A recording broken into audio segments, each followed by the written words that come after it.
დავჯექი მოტოციკლზე, ძალიან სწრაფად დავძარი. რომ მოვდიოდი აქ დავინახე რომ წითელი აინთო შუქნიშანზე. აი აქედან გოგო გადმორბოდა. და მოტოციკლო გადმოვწიე აქეთ. აი ამ წყლის ლუქზე წავიქეცი.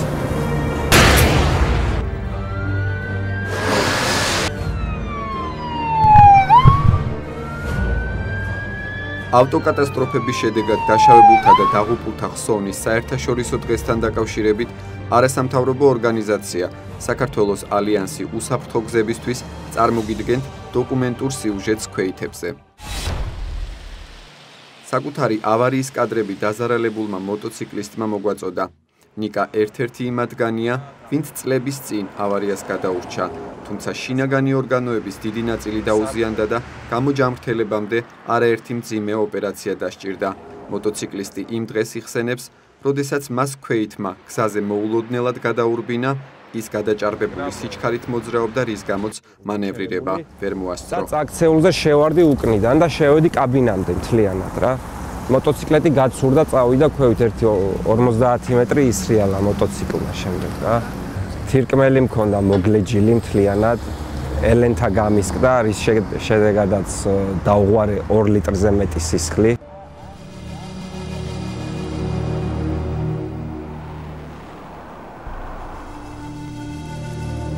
ოცდასამი წლის ნათია შარშან-მომხდარმა ავარიამ ეტლს სამუდამოდ მიაჯაჭვა. ის შეზღუდული შესაძლებლობის პირის სტატუსით სარგებლობს, რაც მისთვის მძიმე ტვირთია. მე და ჩემი და გადავდიოდით გადასასვლელზე, მაგრამ იქ არ იყო ზებრა, ჩვეულებრივად გადავდიოდით გადასასვლელზე და არ ვიცი როგორ, საიდან დამეჯახა მანქანა, მაგრამ აღარ მახსოვს არაფერი. როდესაც გონზე მოვედი, უკვე საავადმყოფოში ვიწექი. თავიდან არ ვიცოდი რა მჭირდა, რა დამემართა. მე აღმოჩნდა, რომ ვიყავი წელსქვევით მოწყვეტილი. ნათია დღეს თბილისის გარეუბანში ცხოვრობს. ის თავს 1 წლის წინ მომხდარი ავტოშემთხვევის ერთადერთ მსხვერპლად არ მიიჩნევს. გოგონა თვლის, რომ ერთი გაუაზრებელი დაუდევარი შემთხვევის გამო დაზარალდნენ მძღოლიც, მისი ოჯახიც და მისი ახლობლებიც. ნათია ამბობს, რომ ნებისმიერი ასეთი შემთხვევა ყველა მხარეს ფინანსურადაც აზარალებს. მე ძალიან ბევრი ოპერაცია დამჭირდა, იმის გამო, რომ ეხლა ესე მჯდარიყავი. ჩემი მშობლებს ძალიან გაუჭირდათ, ძალიან ბევრი რამ გააკეთეს ჩემთვის, აბსოლუტურად თითქმის თუ კი რამე შეგვეძლო, ყველაფერი გავყიდეთ. ეს ძალიან დიდ თანხებთან არის დაკავშირებული მკურნალობა საზღვარგარეთ. ის პერიოდი, რაც დამჭირდა, მე რომ მოსულიყავი რაღაცა ისეთი ადამიანი გავხდარიყავი, როგორც ვიყავი. რთული იყო ძალიან დეპრესიული, მეგონა რომ საერთოდ არაფერი აღარ გამახარებდა. ავტოსაგზაო შემთხვევის მსხვერპლი გახდა გიორგიც. ის საჭეს ნასვამ მდგომარეობაში მართავდა, რა დროსაც გზაზე ქვეითმა გადაურბინა, საჭე ვერ დაიმორჩილა და მამაკაცი გაიტანა.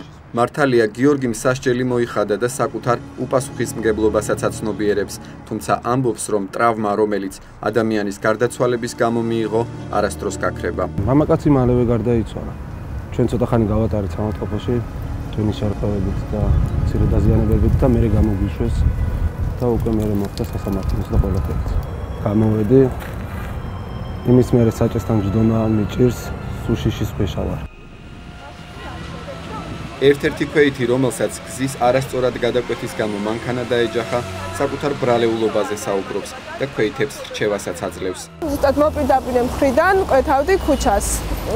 გადმოკვეთეს ნახევარი და ვიდექი მარჯვნივ ვიყურებოდი, რომ გამეგრძელებინა გზა, მაგრამ ამასობაში მარცხენა მხრიდან დამარტყა ჯიპის მარკის ავტომობილმა და წამიყვანეს საავადმყოფოში.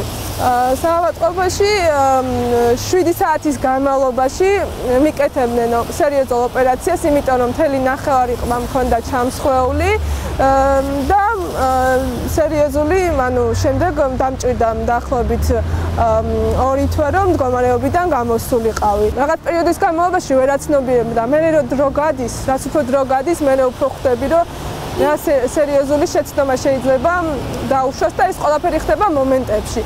რომ მან უნდა იყოს ძალიან მთხილად, არ უნდა დაუშვა ასეთი შეცდომები, იმიტომ რომ ის რაც თქვა გამოგონილი ეს ფეხით მოსიარულეთა გადასასვლელი ხიდები, ეს ყველაფერი იმისთვის არის, რომ ადამიანები უსაფრთხოდ იყვნენ.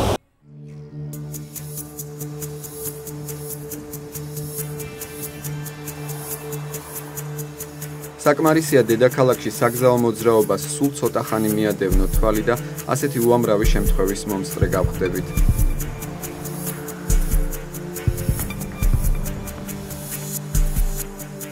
ავარიების მთავარი მიზეზები ძირითადად სწორედ სიჩქარის გადაჭარბება, საჭის ნასვა მდგომარეობაში მართვა და ქვეითების დაუდევრობაა. სტატისტიკის თანახმად მხოლოდ 2013 წელს საქართველოში 845 ადამიანი დაშავდა, მათ შორის 1687 ქვეითი. ავტოსაგზაოს შემთხვევების შედეგად მარტო გასულ წელს 514 ადამიანი დაიღუპა, აქედან 125 ქვეითი იყო. აღსანიშნავია, რომ დაშავებული ქვეითების 73% თბილისზე მოდის. ფსიქოლოგი ირმა ბერძენიშვილი თვლის, რომ როდესაც კონკრეტული ავტოსაგზაო შემთხვევა ხდება, აქ როგორც წესი, მიზეზთა მთელი ჯაჭვია. შესაძლოა ადამიანმა დაიცვას კანონი, თუმცა ავარიის მსხვერპლი ან მონაწილე მაინც გახდეს. არსებობს დაუწერელი კანონებიც, რასაც ხშირად ჩვენს უპასუხისმგებლობასთან, დაუდევრობასთან და არასწორ მენტალობასთან მივყავართ. ჩვენ ახლა ამ წუთას მივიღეთ საზოგადოება, ვიყოფებით ისეთ მდგომარეობაში, როცა გარკვეული დაუწერელი წესები მუშაობს. ანუ წესის დარღვევა არის წესი. ანუ როდესაც ჩვენ რაღაცა წესს ვარღვევთ, ჩვენი სოციუმისთვის ეს არის ნორმა. აი, შუქნიშანზე გადასვლა, ნორმა არის. ხო არ შევხედავთ არავინ ისეთ ადამიანს ცუდად, რომელიც არღვევს ხო ამ წესს, ხო და ძალიან ბევრი წესი კიდე, რომელსაც ჩვენ ვარღვევთ, არის ნორმა და კარგიც არის, შეიძლება ესეთიც არის, ხო? საამაყოც არის. როდესაც გვაქვს ესეთი, ანუ საზოგადოებაში გვაქვს ეს მდგომარეობა, როცა წესის დარღვევა არის ახალისებული, აქ უკვე აუცილებელია, რომ კანონი იყოს გამკაცრებული და დაზუსტებული და ძალიან კონკრეტული და ეს ხვედის შემთხვევა არ არის ურიგო მაგალითი. ფსიქოლოგი განმარტავს, რომ ამ საკითხისადმი კომპლექსური მიდგომა და სისტემური ჩართულობაა საჭირო, რის შედეგადაც პრევენცია შესაძლებელია. ძალიან ძნელია, როდესაც რაღაცა შეგეშლება, თქვა, რომ ამაში შენ ხარ დამნაშავე. ძალიან ძნელია. ანუ ადამიანი, არც ერთი ადამიანი თავის თავზე არ იღებს თავის წილი შესაძლებელი საქმის პასუხისმგებლობას. და რა თქმა უნდა, ეს არის მთლიანი ანუ ჩვენი ცნობიერების მდგომარეობა, წლების განმავლობაში მივეჩვიეთ გადაბრალებას, სხვაზე პასუხისმგებლობის. ირაკლი გედენიძის არქივში ავტოსაგზაო შემთხვევების ათასობით კადრი ინახება. ფოტორეპორტიორის სურვილია საზოგადოების ცნობიერება და პასუხისმგებლობა ისე ამაღლდეს, რომ მისი ფოტოარქივიდან ავარიების და უბედური შემთხვევების კადრები თანდათან გაქრეს.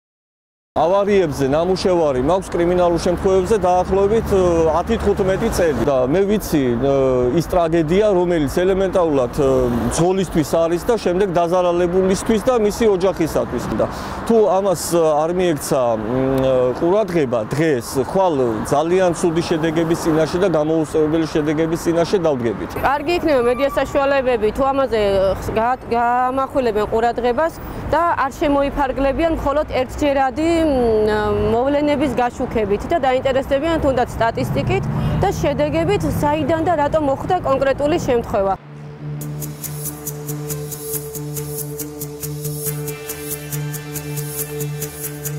დღესდღეობით სერიოზული პრობლემაა მიწისქვეშა და მიწისზედა ინფრასტრუქტურის მოუწესრიგებლობა. მიწისქვეშა გადასასვლელების გარდა როგორც ქვეითები, ისე მძღოლები სხვა კიდევ მრავალ პრობლემას აწყდებიან. მიმაჩნია, რომ დღეს თბილისში მოუწესრიგებელია ასევე ეგრეთ წოდებული ზებრები. კარგი იქნება თუ უფრო მეტი ზებრები იქნება და ამით მოქალაქე უფრო დაცული იქნება. ყველაზე დიდი პრობლემა კიდევ მიმაჩნია ის, რომ დღეს საქართველოში ეგრეთ წოდებული ტროტუარების უმეტესობა ძირითადად დაკავებულია ავტოპარკინგით. ამიტომ ამასაც თუ განსაკუთრებული ყურადღება მიექცევა, ესეც რა თქმა უნდა აისახება თითოეული მოქალაქის უსაფრთხოებას. მართალია არის ესეთი მოსაზრება, რომ ქვეითად მოსიარულე ყოველთვის მართალია და მძღოლმა მეტი დათმობა უნდა გამოიჩინოს, მაგრამ ეს როგორც ჩანს ჩვენს საზოგადოებაში აღიქმება სხვანაირად. და უკვე სითავხედეში გადასდით ქვეითად მოსიარულე მოქალაქეებს და ხშირად დამინახავს შემთხვევა, როდესაც ქვეითად მოსიარულე არღვევს უფრო მეტად ვიდრე მძღოლი.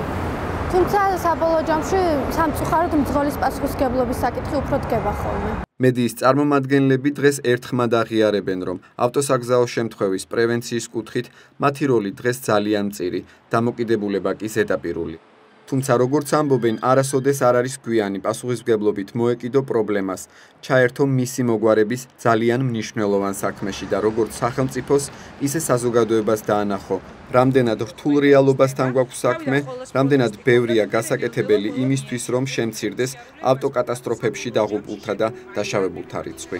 არ ვიცი, მე არც ერთ ქვეყანაში არ შემხვედრია ისეთი სახიფათო სიტუაცია, როგორიც არის თბილისში. ძალიან ცუდად ეპყრობიან ერთმანეთს ქვეითად მოსიარულეებიც და მძღოლებიც, ძალიან ცუდად ეპყრობიან ერთმანეთს მძღოლებიც, ერთმანეთს არ სცემენ პატივს და ძალიან ხშირად არის ხოლმე ქაოტური ამ თვალსაზრისით მდგომარეობა. ყველაზე სახიფათო არიან ის ადამიანები, ვინც ბავშვით ხელში ცენტრალურ პირობითაც ვიტყვი 2 მეტრში ან 50 მეტრში არის გადასასვლელი, ის მაინც რისკავს თავის სიცოცხლეს პირველ რიგში ალბათ ესე ფიქრობს და შემდეგ ბავშვის და გადმოდის მაშინაც არანთია ლამპიონი ძოლს უჭირს აღქმა ძალიან ბევრი რაღაცის შენ კლავ მას და იკლავ თავს ამითი მე უბრალოდ მინდა რომ მათზე გამკაცდეს ჯარიმები ისინი არ უფრთხილებიან თავს ერთია მაგრამ მე უფრთხილდები მათ და ჩემ თავს პირველ რიგში რა ამ განუკითხავებაში არის ყველა ერთად ჩართული და იმ დღეს ფიქრობდი რომ აქამდე მქონდა თვითმფრინავის ლობია თუ მე შინოდა თვითმფრინავის ეხლა მართალი რო გითხრათ რო ხვდები რამდენად რისკია ყველა ჯერზე ჩაჯდობა მანქანაში თბილისში ფიქრობ რომ თვითმფრინავი ამასთან შედარებით არაფერი არ არის მე მგონია რომ თქვენს გადაცემ თქვენს ფილმს უნდა დაყვებოდეს ფონად აი ეს პიპინის ხმა ყველა ერთმანეთს რო უპიპინებს ანუ ყველა ერთმანეთს არ დანაშაულებ რა ვიცი ყველა ერთმანეთს არ დანაშაულებს და სინამდვილეში ყველა ერთად ვართ ალბათ დამნაშავე ამიტომ ყველაფერს აქვს მნიშვნელობა სადგომებს მოწესრიგებულ გადასასვლელებს სიჩქარის რაღაც გარკვეულ შეზღუდვებს და საერთოდ ეს ყველაფერი ერთად აქვს მოსაწესრიგებლად ცოტა უნდა შევაშინოთ ცოტა უნდა დავფიქრდეთ მე უნდა დაგვეხმაროს აუცილებლად სახელმწიფო ყველა გზით რაღაც მოწესრიგებით მე ჯარიმებით მე რა ვიცი კონტროლით და მე ყველაფერს მივეჩვევი ვფიქრობ, რომ ეს უნდა იყოს ერთგვარი კონსოლიდაცია ამ პრობლემის არსის გათვითცნობიერება, შემდეგ კონსოლიდაცია საზოგადოების, ხელისუფლების, არასამთავრობო სექტორის, ბუნებრივია მედიასთან ინტეგრაციით ეს ყველაფერი და რამდენიმე მიმართულებით ინტენსიური მუშაობა ალბათ მოგცემს შედეგს, რომ ეს პრობლემა ნაწილობრივ და ეტაპეტად მოგვარდება. და რა ვიცი, ეს წინ და წინ წავალ და მე ნელ-ნელა და ნელ-ნელა შეიძლება პიპინით შევწყვიტოთ.